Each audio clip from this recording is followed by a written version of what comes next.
From a distance, my room at Flamingo looked like a trendy, quality, budget-friendly option. But man, was she rough around the edges.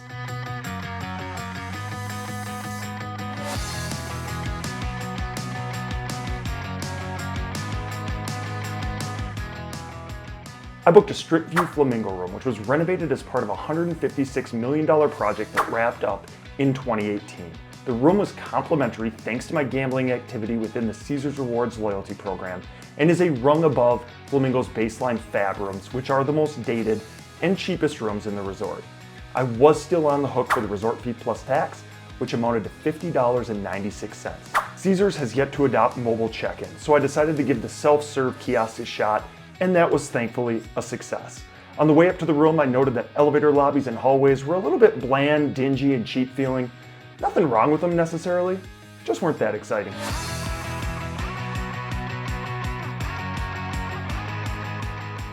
I stepped into my Strip View Flamingo room after spending the day trekking the strip and was blasted by a wave of heat, only to find that the thermostat had been turned off.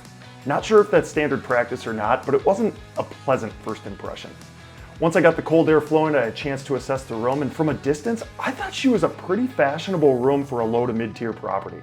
What really stood out was the room's decor, which included a pretty awesome flamingo lamp, a couple of pictures depicting flamingos, and my favorite, a picture that celebrated Flamingo's storied past.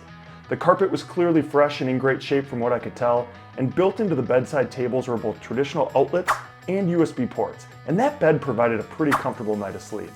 The TV was well sized for the room at 55 inches and had a modern channel guide. Underneath the TV stand was an empty mini fridge, and the closet was home to a couple extra drawers, hangers, an iron, and an ironing board. Next to the windows was a modern-looking pink sofa and a small table with a singular chair. Of course, the best part of a Strip View room at Flamingo are the views. You better believe I slept with the shades open. Also fashionable from a distance, the bathroom had a large illuminated mirror mounted on a textured wall above a single sink vanity, and the shower felt modern with white subway tile walls, although it had one of those annoying half-glass wall setups that allow water to get all over the place. Dispensers of shampoo and conditioner were available in the shower, but the body wash was empty. It was just a shell, as was the hand soap dispenser next to the sink. So what's not to like? When I do hotel room reviews, I get down on my hands and knees looking for dusty corners, rogue hair, stained scuffs, etc. And in plain language, this room was beat up, poorly maintained, and not all that clean. The grout lines in the shower were yellowing. Corners where the shower met the bathroom floor were discolored. The toilet seat was missing a cap, and it was kind of gross under there. A collection of hair and dust had accumulated in the room's entryway near the closet, and another little pile was found in a different corner of the entryway. There was a gouge in the closet door. The door frame leading into the bathroom was in rough shape, and so was the door itself. There was a dark splatter on a couple walls. The full leather garbage can was all chipped up. Wall scuffs were abundant around the room. Even the TV remote had a linty, dusty accumulation between the buttons. And I already mentioned it, but why leave the shell of the body wash and hand soap dispensers hanging if they're not going to be used? While no one singular thing on that list would be enough to ruin my experience, the cleanliness and maintenance issues when taken in totality was pretty uninspiring. And they all seem like easy fixes.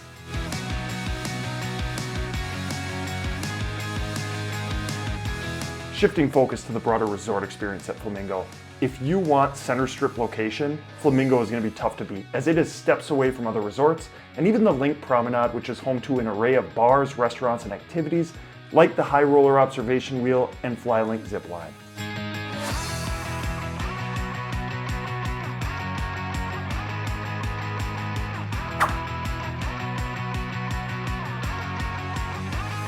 Flamingo also has a monorail stop which traverses the east side of the strip from MGM Grand north to Sahara and Westgate. On the casino floor, Flamingo was dealing $15 traditional craps, $10 shoot to win craps, $25 blackjack, and $5 carnival games. I spent some time pecking away at the slots and was thrilled to find drink service to be rapid and consistent. Dangerous combination. While Flamingo does still have a sports book, they disappointingly filled the seating area in with slot machines. Flamingo's home to a few notable shows, starting with Piff The Magic Dragon. And I've never seen Piff and Mr. Piffles in person, but my kids and I are addicted to his sarcastic brand of humor. Check him out on YouTube to see if he's up your alley. According to Flamingo's website, X-Burlesque brings adult fantasies to the stage while playfully interacting with the audience. Grabbing that video clip made me look like a huge creeper, by the way. RuPaul's Drag Race and Wayne Newton, who you may know better as Ellen Griswold's former love interest, also call Flamingo home. Dining options at Flamingo range from food court fare to the upscale Bugsy and Myers Steakhouse. On this visit, I opted to conserve cash by visiting Wing Zone in the food court. I ordered a buffalo chicken sandwich and a cup of French fries, which cost over $28 US after tax and a modest tip. So much for conserving cash. The next morning, I swung into Carlos and Charlie's for steak and eggs, which carried a menu price of $20.50. I'm not entirely sure why they asked me how I wanted my steak cooked, because it was legitimately paper thin and also tough as leather. The steak was honestly awful, but the ambiance on their outdoor patio was pretty cool.